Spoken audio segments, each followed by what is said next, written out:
하신 줄 알고 봉독합니다. 내가 주 안에서 크게 기뻐함은 내가 너희를 생각하던 것이 이제 다시 싹이 남이니 너희가 또한 이를 위하여 생각은 하였으나 기회가 없었느니라. 내가 궁핍함으로 말하는 것이 아니니라. 어떠한 형편에든지 나는 자족하기를 배웠노니 나는 비천에 처할 줄도 알고 풍부에 처할 줄도 알아. 모든 일 곧 배부름과 배고픔과 풍부와 궁핍에도 처할 줄 아는 일체의 비결을 배웠노라. 내게 능력 주시는 자 안에서 내가 모든 것을 할 수 있느니라. 아멘. 오늘은 일체의 비결을 배운 사람이라라고 하는 제목으로 증거합니다. 1999년도에 11월 달에 보면 중앙일보에 14면에 이런 글이 실렸습니다. 성공하는 사람들의 7가지 습관이라고 하는 책으로 스티븐 코비 박사가 이 책을 내서 일약 세계적으로 베스트셀러를 이렇게 했죠. 1,800만 부가 팔렸다고 신문에 나왔는데 그 이후에 3,500만 부까지 팔렸다고 합니다.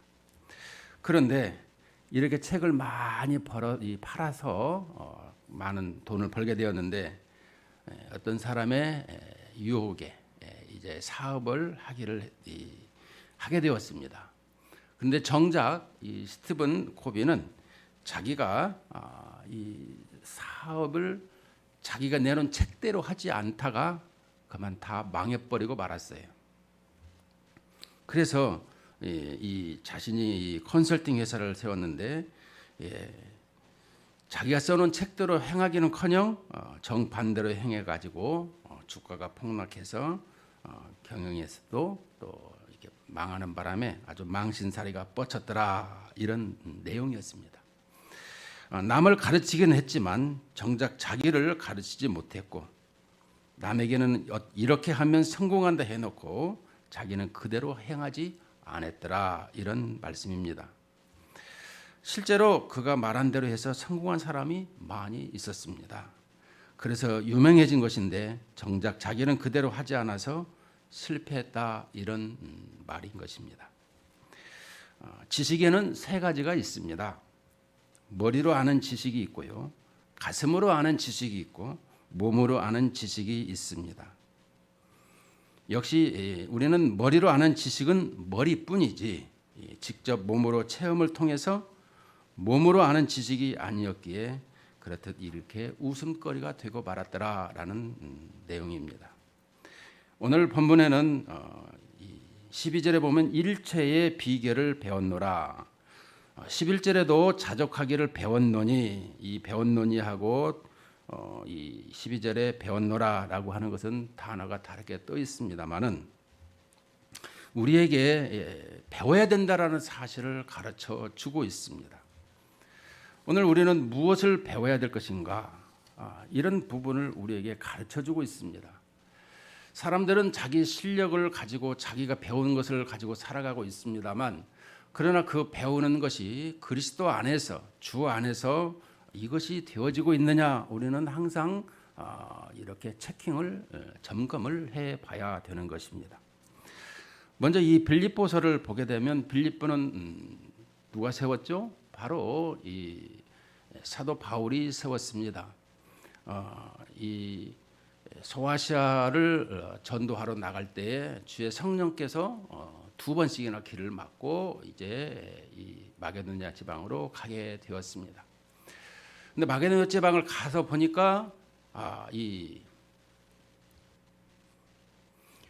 이제 일주일이 되게 되면 항상 안식일에 예배를 그들은 드리게 되죠.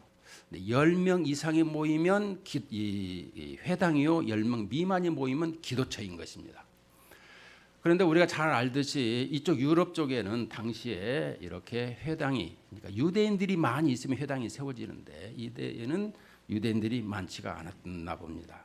그래서 기도처를 찾으려고 이렇게 찾게 되죠. 그런데 그때에 이 루디아라고 하는 여인의 눈을 열어주었다라고 하죠. 근데 이 루디아는 실은 이름이 아닙니다. 우리가 루디아라고 하지만 실은 리디아 지방에 사는 여인이었다라는 것을 설명해 주고 있습니다. 리디아는 당시에 이 소아시아 그러니까 터키 지역의 4대 교회 근처로 제가 들었습니다만은 위치가 그 정도 되는 것으로 알고 있습니다. 왜 이렇게 루디아를 이렇게 이름이 아니란 지명이로 되느냐? 예전에는 우리가 무슨 안성에도 시집 오면 안성댁 이렇게 부르듯이 당시에 이렇게 불렀더라라는 것이고요. 그런데 이 여인이 하는 거에 뭐예요? 거기에서 직무를 짜다가 이 빌립보 성에다가 파는 일이었습니다. 그러니까 이 소아시아에 있던 여인이 이렇게 이 마게도냐 지방까지 오게 되었던 것입니다. 직물 장사하러. 그런데 사도 바울을 탁 만나게 해가지고 교회를 설립하게 하셨다라는 것이죠. 그래서 이 마게도냐 지방 그러니까 빌립보 첫 성이라고 하는 것은 이렇게 항상 첫 성을 얘기할 때 뭐 시간 순으로 숫자로 순서로 이렇게 첫 성이 아니라 가장 큰 성을 내용면에서 첫 성이라 이렇게 표현하죠. 그래서 이 성에서 이제 빌립보 교회가 탄생이 되었습니다. 그리고 사도 바울은 이제 여행을 하게 되죠. 이 선교 교회를 세우러 데살로니가로, 베레아로, 아덴으로, 고린도로, 에베소로, 로마로 이렇게 자꾸 돌아다니게 됩니다. 교회를 세우러. 그런데 이 빌립보에서 이 교회에서는 이 선교사 파송에 대해서 항상 심혈을 기울이고 또 떠날 때에 이렇게 헌금도 모아서 드리고 항상 위에서 기도를 하고 있었던 것입니다. 그런데 어느 날 이 부분이 선교가 끊긴 것이죠. 끊겨서 이제 중단된 상태에 있는데 그만 이 사도 바울이 감옥에 있더라라는 소식을 듣게 된 것입니다. 그래서 에바브로 디도 편에 이렇게 보내죠.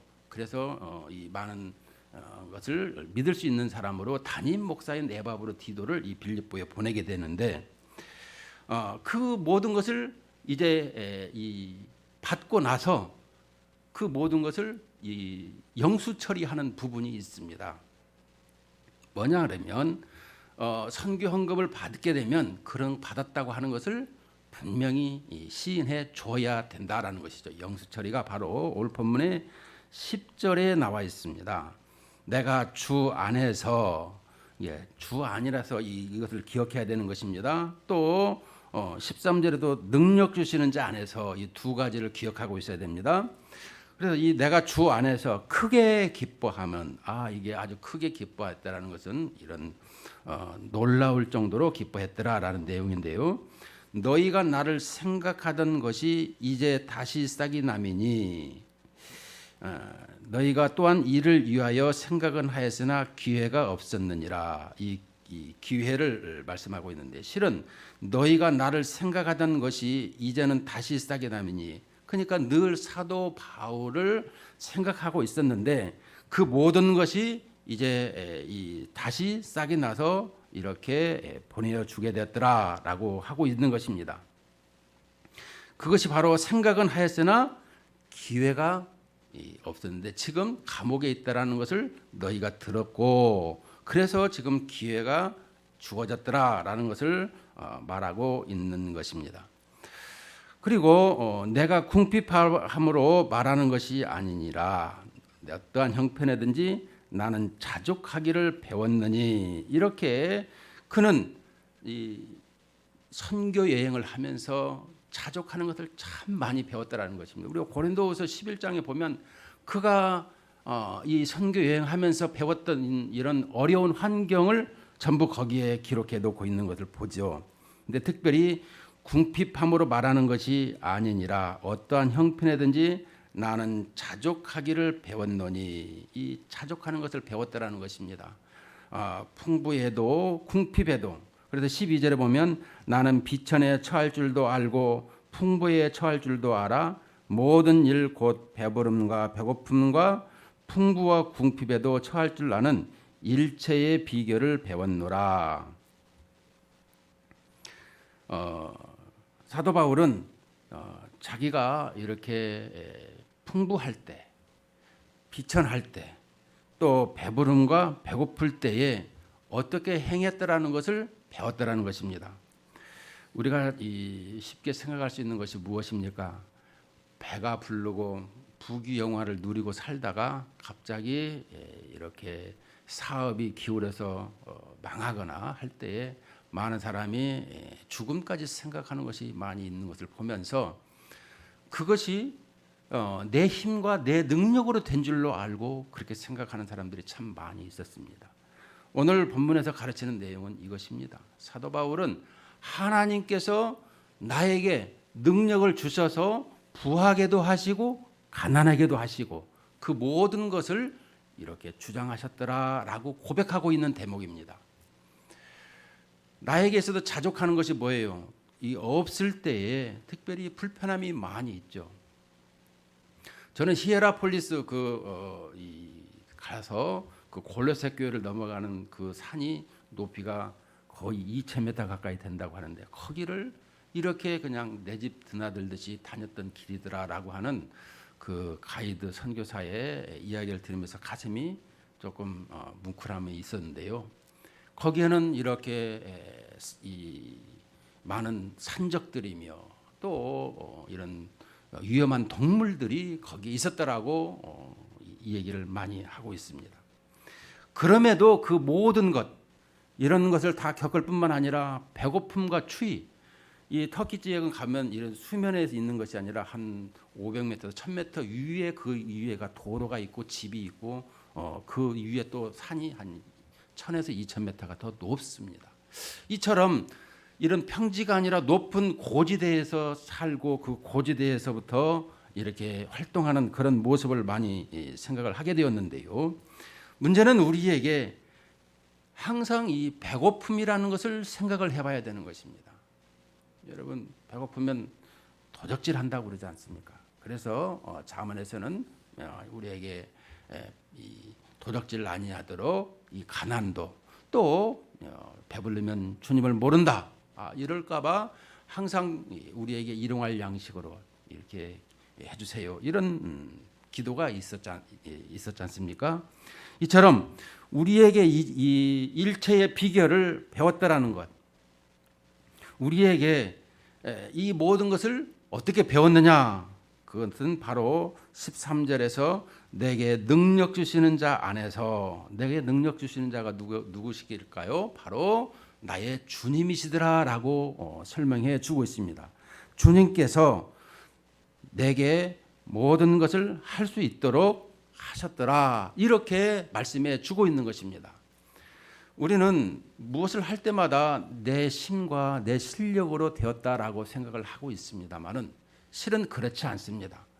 우리가 죄를 범해도 이 다윗은 내가 모태에서부터 범했더라라는 것입니다. 그러므로 우리의 이 생각과 행동, 말하는 모든 전인적인 것이 주님의 인도하심이고 주님께서 강권하심이더라, 이끄심이더라 이것을 설명해 주고 있는 거예요. 그런데 우리는 무엇을 할 때마다 내가 하고 싶은 것을 이렇게 많이 요구를 할 때가 많이 있습니다. 근데 우리 주님께서는 그렇지 않습니다.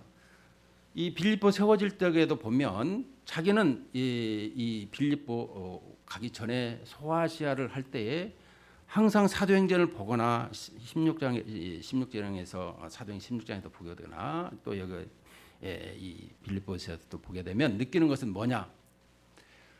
그쪽에 전도가 잘 되었더라는 것입니다. 그런데도 불구하고 이 주님께서는 거기가 아니라 이 마게도냐 지역이다라고 해서 그 마게도냐 지역을 가게 되는데요. 닷새 걸리는 것을 이틀 만에 가게 되는 것을 봅니다. 아주 초자연적으로 이렇게 하나님께서 보내셔가지고 이 빌립보 교회가 탄생이 되는 것을 설명해 주고 있는 것입니다. 문제는 우리에게 이렇게 하나님께서 나를 항상 인도하시고 나를 주장하시는데 그러면 우리는 어떠한 모습으로 살아야 되느냐 이런 것을 우리에게 설명해 주고 있습니다. 우리는 늘상 배우며 산다고 합니다. 배우며 살지만 여러분, 배움의 확실한 것이 무엇이겠습니까? 배움에 사는 것은 남을 가르쳐야 된다라는 것을 보여주고 있습니다. 제가 듣기로는 항상 주일학교 학교 다닐 때에도 학생 때 교사가 되어야 학생들을 가르쳐 봐야 그것이 내 것이 됩니다 라고 하면서 나에게 있어서 그렇게 확신을 가지고 또 정직하게 정확하게 알려고 한다면 가르쳐 봐야 된다라는 거예요. 우리 신앙생활에서도 무엇을 하든지 그렇게 본이 되게 하나님 말씀대로 순종하고 헌신하며 살려고 할 때 보게 되면 그 하나님께서 많은 사람들에게도 귀감이 되게 하실 뿐만 아니라 그것이 체질화가 되어지게 된다, 이런 말씀을 하게 되는 것입니다. 우리는 이 하나님을 늘 알 때마다 어떻게 알고 있느냐? 내 필요에 의해서만 살아가는 모습으로 말할 때가 많이 있습니다. 주님 뜻대로 살겠습니다 말은 하지만 내가 실은 가난하고 궁핍할 때에 나 이렇게는 참 힘들어요, 하나님 도와주세요. 예, 그건 꼭 필요한 기도인 것입니다. 그러나 하나님께서 왜 그렇게 이런 어둠의 터널을 지나가게 하셨을까? 또 내지는 왜 나한테 이런 시련이 오래도록 지속되었을까? 이런 것을 생각을 해 봐야 되는 것입니다. 제가 만 19살 때 20살 먹었을 때 몸이 아파가지고 28 먹더라까지 만 8년간을 아주 고생을 많이 했다고 했습니다. 많은 사람들이 젊은 나이에 안 됐다고 혀를 차면서 힘들어했던 그런 시간, 목발을 짚고 다니고 내가 왜 이렇게 살아야 되나 했던 이런 시간이 있었던 것입니다. 많은 친구들이 와서도 야, 너 참 안 됐다, 이런 얘기를 들을 때마다 내가 왜 이런 소리를 들어야 했는가, 이런 생각도 하게 되었습니다. 말이 그렇지 20대에 그 아주 꽃 같은 나이라고 왜 이렇게 아파갖고 있느냐, 치료하시는 분들도 이렇게 혀를 차는 모습을 보게 되었더라는 것입니다. 여러분, 가장 찬란하고 꽃필 그런 나이에 이런 것을 보면서 우리는 지금 와서 돌이켜볼 때에 그런 고난이 없었더라면 내가 이렇게 하나님을 전폭적으로 확실하게 의지할 수 있었을까, 이런 생각을 해보게 되었더라는 것입니다. 우리에게는 하나님의 분명한 계획이 있는 것을 설명해 주고 있는 것입니다. 우리는 이 창세기의 요셉 얘기를 보면 알 수 있습니다. 그에게는 이렇게 37장에서 보면 이 볕단이 2번씩이나 다 절을 하는 것을 보았더라는 것입니다. 확실한 것을 보았죠.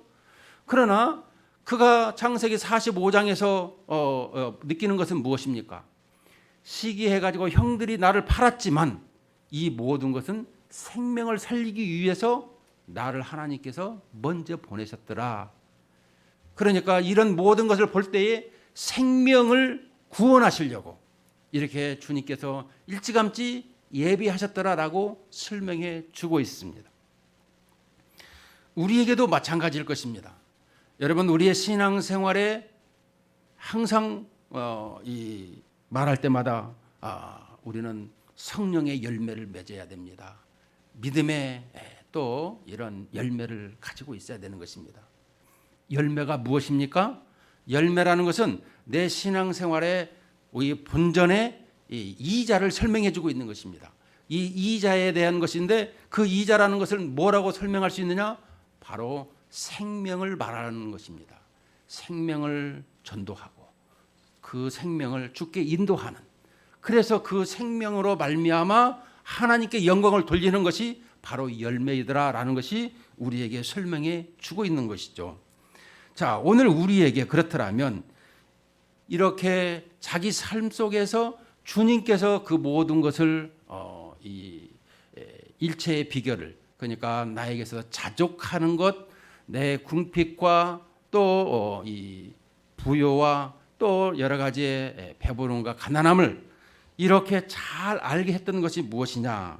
실은 여기에서 12절에 일체의 비결을 배웠노라, 이 배웠노라라는 것은 이게 현재 완료형인데 지금 그 모든 것을 깨달았더라라고 하는 이런 시상적으로 하는 말이 되는 것입니다. 그러므로 오늘 우리에게 능력 지시는 자 안에서 내가 모든 것을 할 수 있느니라. 이런 신앙 고백이 어떻게 나오게 됩니까? 바로 주님의 그 허락하심 속에, 주님의 인도하심 속에 배고픔과 배부름과 그 모든 것을 능히 이길 수 있었더라. 어떻게? 주님이 함께 하심으로 그렇게 되었더라라고 설명해 주고 있는 것입니다. 자, 그렇더라면 우리에게 이런 비결을 배우려면 어떻게 해야 되겠습니까? 바로 우리에게도 어떤 환경에도 매이지 아니하는 이런 모습을 우리도 살아야 되고, 그런 능력을 주님과 함께하는 삶을 가져야 되는 것입니다. 여러분, 내가 힘들고 어려울 때는 찬송도 안 나오고 기도도 안 나오는 것입니다. 너무너무 힘들고 괴로울 때가 있습니다. 그러나 조금 지나다 보면 내 안에서 뭔가 이렇게 힘이 이렇게 밀려오는 것을 느낄 수 있습니다. 아, 내가 이렇게 하면 안 되지? 하고 다시금 주님 앞에 나아가서 기도도 하게 되고 찬송도 하게 되는 이런 모습을 하게 되는 것입니다. 왜냐 그러면 내가 지금 이것 가지고 그런 것은 아니다. 이것을 우리는 알 수 있습니다. 그것은 무엇이겠습니까? 주님이 내 안에 계시기 때문에, 주님께서 나를 자꾸 들어서 사용하시기 때문에 그러는 것입니다. 그래서 내가 지금 이런 환경에, 어려움에 내가 그냥 있을 수는 없는 것이다 하고 다시금 하나님께서 기대와 소망을 주심으로 이렇게 일어나서 일을 하게 되는 것을 볼 수 있습니다. 우리는 어떤 일에든지 항상 체념하는 것은 아니 되는 것입니다. 항상 우리는 소망과 꿈을 가지게 되는 것입니다. 아까도 말씀드렸듯이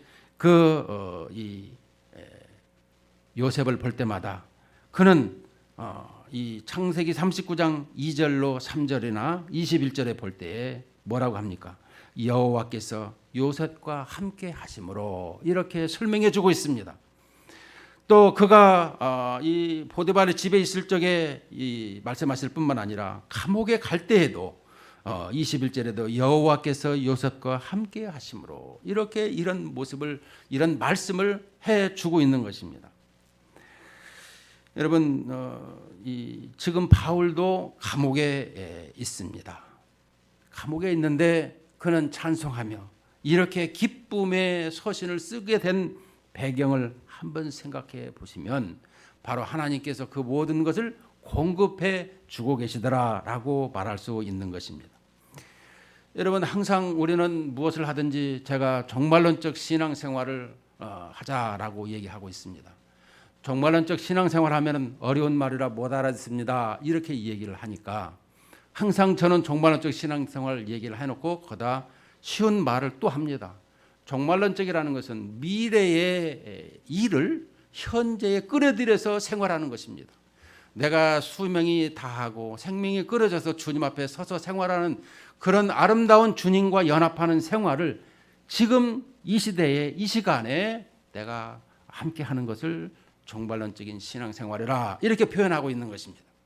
항상 우리는 주님과 늘 이 시대에도 임재하시고 연합하고 함께 하는 것이지만 우리는 그것이 눈에 보이지 않으니까 우리는 더디 믿을 때가 많이 있습니다만, 여러분 믿음을 확실하게 가지시기를 바랍니다. 체험에 이런 확신을 가지시기를 바랍니다. 주님 앞에 기도해 보세요. 그러면 주님이 주십니다. 우리는 주시는 것도 있고 안 주시는 것도 있고 이것이 다 응답이다 이렇게 말들 하고 있지만, 필요한 것은 주님께서 우리에게 꼭 주시더라, 내가 생각만 해도 주시더라라는 것을 저는 너무너무 많이 겪었던 것을 기억합니다. 아마 그 하나님이 여러분들의 똑같은 하나님이시기 때문에 담대하게 말할 수 있습니다. 그러므로 우리는 항상 이런 자족하는 능력을 배워야 되는데 그 모든 것은 주님과 함께 할 때에 배워지게 된다, 이런 내용이 되는 것입니다. 두 번째로는 우리는 어떤 환경에서도 감사의 조건을 찾아야 된다라는 것입니다. 우리는 감사를 찾으려고 할 때마다 그렇게 썩 찾을 만한 것이 없습니다. 어떤 부모님이 자기 자식이 많이 힘들어하는 것을 볼 때마다 그 자식이 왜 저렇게밖에는 안 되나 이런 얘기할 때 병원에 입원해 있는 어린아이들, 정말 산소 마스크를 쓰고 있는 어린아이들을 위문하러 갔다 온 다음부터는 자기 아이들에게 그렇게 가볍게 말하지 않았더라라는 것을 보게 되는 것입니다. 이것은 무엇입니까? 우리는 앞만 보고 위만 보는 것을 많이 보고 있습니다. 그러나 항상 우리보다 못하는, 가장 힘들어하는 것도 볼 수 있어야 된다는 것입니다. 어떤 소록도에서 헌신하던 여자 전도사님이 있었습니다. 그 전도사님이 간증을 하러 강대상에 올라왔는데 첫 마디가 세상은 참 공평합니다. 이렇게 말을 하더라는 것입니다. 소록도는 어떤 곳입니까? 바로 나환자, 문둥병자들이 있는 곳입니다. 문둥병자는 가족과 사회와 분리되어서 살아갈 수밖에 없는 사람들, 천벌을 받은 사람이라 이렇게 표현하지요. 그런데 거기에서 이렇게 헌신하던 이 전도사님이 그들이 하나님을 찬송하며 감사하는 모습을 많이 보게 되더라는 것입니다.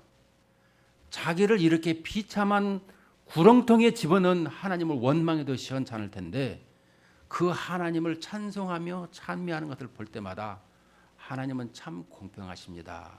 이렇게 첫 마디로 이렇게 간증을 시작했다고 합니다. 여러분, 이 말은 무엇이겠습니까?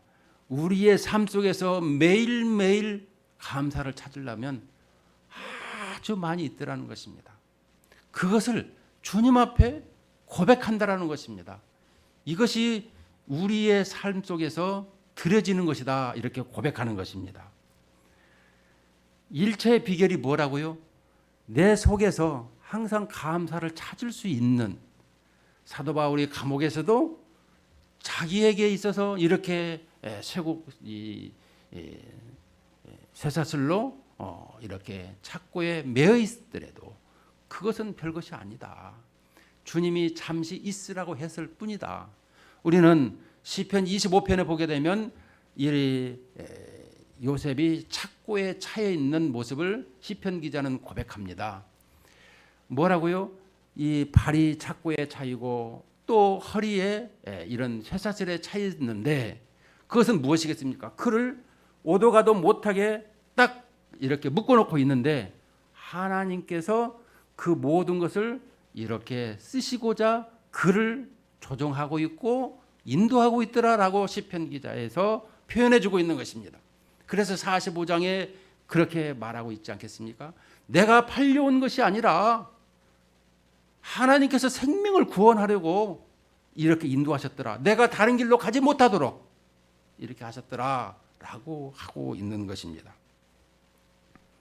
우리는 너무너무 힘들 때마다 하나님, 나에게 왜 이렇게 고통이 있습니까? 이런 얘기를 할 것입니다만, 그러나 주님께서 분명한 목적이 있었다라는 것을 설명해 주고 있는 것입니다. 세 번째로는 어떤 환경에서도 돕는 분이 우리 주님이시다라는 것을 확신하고 살아야 된다, 이런 말씀이 되는 것입니다. 여러분, 이 말씀은 히브리서 13장인데 한번 찾아보도록 하겠습니다. 히브리서 13장 5절을 우리 다 같이 한번 찾아보겠습니다.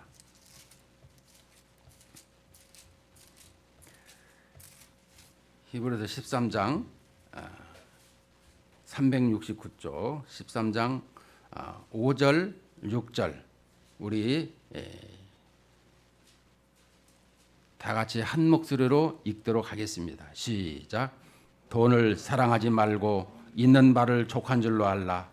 그가 친히 말씀하시기를 내가 결코 너희를 버리지 아니하고 너희를 떠나지 아니하리라 하셨느니라. 그러므로 우리가 담대히 말하되 주는 나를 돕는 이시니 내가 무서워하지 아니하겠노라. 사람이 내게 어찌하리요 하노라. 아멘. 주는 나를 돕는 이시니 내가 무서워하지 아니하겠노라. 사람이 내게 어찌하리요. 이렇게 말하고 있습니다. 여러분, 우리가 예배를 드립니다. 설교 말씀을 듣습니다. 하나님께서 어떻게 해주셨는가 내가 전하는 것, 증거하는 것이 설교인 것입니다. 주님께서는 우리에게 있어서 함께 하시고 돕는 분이시라는 것을 우리에게 설명해 주고 있는 것입니다. 여러분, 내가 자족하는 능력이 무엇이겠습니까? 내게 일체의 비결을 배우는 것이 무엇이겠습니까? 그것은 다 주님께서 인도하고 이끄시더라라는 것을 말씀해 주고 있는 것입니다. 우리는 때로는 내 멋대로 내가 원하는 대로 살아가고 싶을 때가 많이 있을 것입니다. 그러나 우리는 이 땅에 분명한 소명을 가지고 나왔으며 사명을 행해야 될 의무를 가지고 있는 것입니다. 왜냐? 우리는 주님의 도구이기 때문에 그러는 것입니다. 먹든지 마시든지 무엇을 하든지 주님의 영광을 위해서 살아가야 되는 삶인 것을 우리는 고백하는 것입니다. 이것을 꼭 기억해야 되는 것입니다. 내가 힘들 때, 내가 부할 때, 내가 잘 나갈 때 그 모든 것도 주님께서 거기에서 내가 어떻게 해야 되는가를 알게 하시고 있더라라는 것을 기억하고 그것을 놓치거나 잃어버리거나 주님을 이렇게 힘들게 하는 이런 삶이 아니라 주님 앞에 늘 감사와 영광이 있는 주님 앞에 모든 것을 올려드리는 이런 신앙생활이 되시기를 주의 이름으로 축원을 드립니다. 기도하십니다.